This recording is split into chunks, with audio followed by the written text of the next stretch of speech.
आज की extra report आपके साथ सामने रख रहे हैं। सपाइयों पर योगी की बुलेट चल गई है दर्शकों। ऐसा मैं क्यों कह रहा हूं आपको बताऊंगा, क्योंकि एनकाउंटर हो गया है हरदोई में। क्या हुआ, क्यों हुआ, एक एक चीज बताने वाला हूं। बीजेपी नेता की मस्जिद में नो एंट्री क्यों हो गई, यह भी आपको आज मैं बताने वाला हूं कि उसके परिवार वाले देखते रह गए लेकिन मस्जिद में नहीं जाने दिया। और आखिर में बताऊंगा कि ज्ञान वापी में आखिर क्यों हंगामा हुआ है। लेकिन पहली आज की हमारी खबर है, सपाइयों पर योगी आदित्यनाथ ने जो कहा वो किया जा रहा है। और मुख्यमंत्री योगी आदित्यनाथ ने पहले ही कह दिया था कि अगर उत्तर प्रदेश में कोई भी अपराध करेगा तो फिर उसे सजा दी जाएगी। आज की शुरुआत में करूंगा दर्शकों, आपको 3 तस्वीर दिखा रहा हूं। इन तस्वीरों को आप ध्यान से देखिए। वीरेंद्र यादव की पहली तस्वीर, जिस पर पहले से कई आपराधिक मामले दर्ज हैं और पुलिस ने इस शख्स को एक बार फिर वकील की हत्या की साजिश के आरोप में गिरफ्तार किया। हत्या की साजिश। दूसरी तस्वीर, मोहित खान, जिसने अयोध्या में महापाप को अंजाम दिया, 12 साल की मासूम से गैंगरेप किया। और तीसरी तस्वीर है बाबू सिंह कुशवाहा की, जिस पर भ्रष्टाचार के गंभीर आरोप है, अवैध तरीके से संपत्ति जुटाने का आरोप है। और यही वजह है कि ईडी ने इनके खिलाफ सख्त एक्शन लिया, इनकी करोड़ों की अवैध संपत्ति को जब्त कर लिया है। लेकिन इन तीनों में एक चीज कॉमन है दर्शकों। वो क्या चीज है वो मैं आपको बताने वाला हूं। इन तीनों में एक फैक्टर बड़ा कॉमन नजर आया, देख लीजिए। ये तीनों सपा के नेता हैं।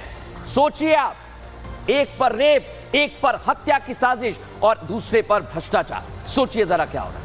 ये तीनों किसी ना किसी अपराध में लिप्त है दर्शकों। और तीसरा फैक्टर क्या है, एक्शन में है योगी और मोदी।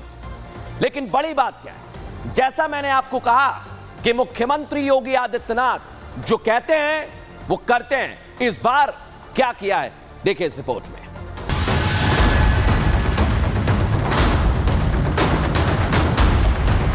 इस प्रकार के अपराधियों को आप कहते हैं साहब गोली मार रहे हैं, क्या माला पहनाएंगे क्या?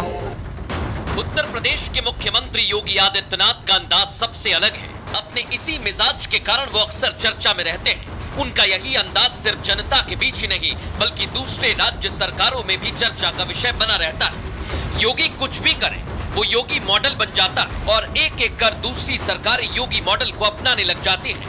हो भी क्यों ना, योगी जो कहते हैं वो करते हैं। आज एक बार फिर मुख्यमंत्री योगी आदित्यनाथ ने ये साबित कर दिया है। कल ही यूपी विधानसभा में उन्होंने अपराधियों के खिलाफ हुंकार भरी, साफ साफ कहा कि मासूमों के साथ गलत करने वाले, समाज में अराजकता फैलाने वालों को गोली नहीं मारी जाएगी तो क्या माला पहनाई जाएगी?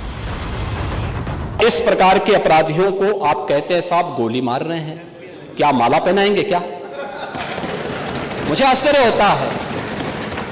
अब इस प्रकार का तो ये ताजा उदाहरण है, इस समाज के लिए सबसे बड़े कलंक है, इस समाज का कोड़ है। योगी का कल इतना बोलना ही था कि यूपी में योगी की पुलिस एक्टिव हो गई है और यूपी पुलिस ने रात में अंधेरे में हरदोई अधिवक्ता कांड के आरोपी सपा के पूर्व जिला अध्यक्ष वीरेंद्र यादव को पकड़कर कानून के हवाले कर दिया है। एनकाउंटर हो गया है दर्शकों, एनकाउंटर कर दिया गया है। आपको बताऊंगा क्या हुआ। पहले बात वीरेंद्र की, विपक्ष लोकसभा चुनाव में थोड़ा मजबूत क्या हुआ, झूठ और भ्रम फैलाने के प्रोपेगेंडे में तेजी से जुट गया। उत्तर प्रदेश में सपा के नेता लगातार यह भ्रम फैला रहे हैं कि अगर प्रदेश में अपराध बढ़ गया और महिला सुरक्षा के दावे झूठे हैं, लेकिन सच्चाई क्या है, सीएम योगी ने प्रण लिया है वो सपा के झूठ के प्रोपेगेंडे को बेनकाब कर देंगे। प्रदेश में जब भी क्राइम होता है उसमें या तो किसी सपा के नेता का नाम सामने आ रहा है या वो सपा नेताओं का करीबी निकलता है दर्शक। कल मुख्यमंत्री योगी आदित्यनाथ ने विधानसभा में खड़े होकर सपा के ऐसे ही 2 नेताओं की क्राइम कुंडली पढ़ी थी, जो तस्वीर मैं आपको दिखा रहा हूं। सीएम योगी ने कल जिस वीरेंद्र यादव और वीरे की बात की, वो आज हरदोई पुलिस के शिकंजे में आ गया है। और आप सोचिए, जिस अपराधी के बारे में खुद मुख्यमंत्री योगी आदित्यनाथ को बात करनी पड़ जाए, उसका आपराधिक इतिहास कैसा होगा और उसने कितने जुर्म किए होंगे कि उसके अपराधों का कच्चा चिट्ठा खुद सीएम विधानसभा में लेकर पहुंचे। लेकिन क्या हुआ, एनकाउंटर देखिए जरा। वीरेंद्र यादव सपा का पूर्व जिलाध्यक्ष था और एक जिलाध्यक्ष के रहते हुए उसने कई आपराधिक घटनाओं को अंजाम दिया, लेकिन सपा ने एक बार फिर उसके खिलाफ एक्शन नहीं लिया। लेकिन इस बार वीरेंद्र यादव को एक वकील की हत्या की सुपारी देना भारी पड़ गया और सीएम योगी की पुलिस ने वीरेंद्र के सहयोगियों के साथ साथ सुपारी लेने वाले शूटर को गिरफ्तार कर लिया है, जो तस्वीर में आपको दिखा रहा हूं। और कैसे कल उन्होंने विधानसभा में वीरेंद्र की क्राइम कुंडली सामने रखी थी, पहले आपको वो सुनवाता हूं। हरदोई में एक दुर्भाग्यपूर्ण घटना घटित हुई और हरदोई में घटित दुर्घटना में भी बीरे उर्फ वीरेंद्र यादव इस समाजवादी पार्टी का पूर्व जिलाध्यक्ष है। अब देखो किस प्रकार के व्यक्ति को आप जिलाध्यक्ष बना रहे हैं।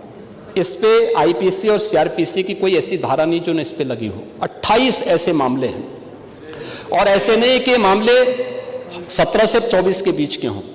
इस पे पहला अपराध दर्ज हुआ था 89 में, दूसरा है 91 में, तीसरा 91 में, चौथा 91 में, पांचवा 92 में, छठा 90 में, फिर 93 में, फिर 92, फिर एक इससे पहले 98।